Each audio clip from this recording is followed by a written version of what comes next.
Hello everyone, welcome to Team Developers channel. In this video, I'll show you how you can delete your Instagram account.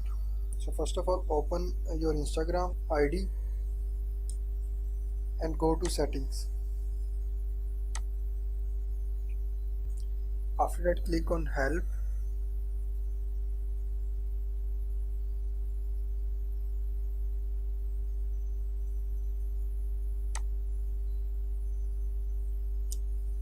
And now press managing your account.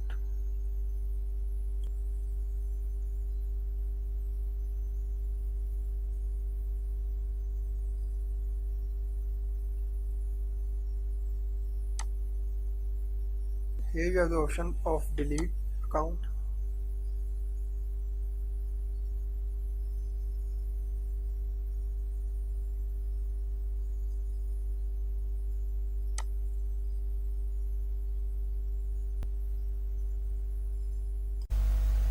Now click on delete your account option.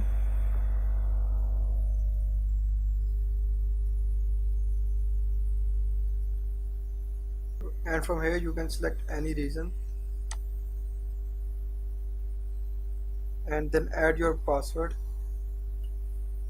and then add your Instagram password.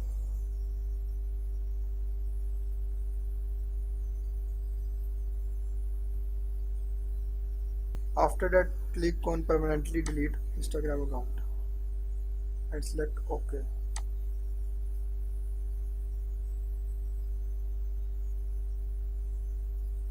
So now your Instagram account is permanently deleted. So if you like this video, then hit like button and also don't forget to subscribe Team Developers channel. Thank you for watching.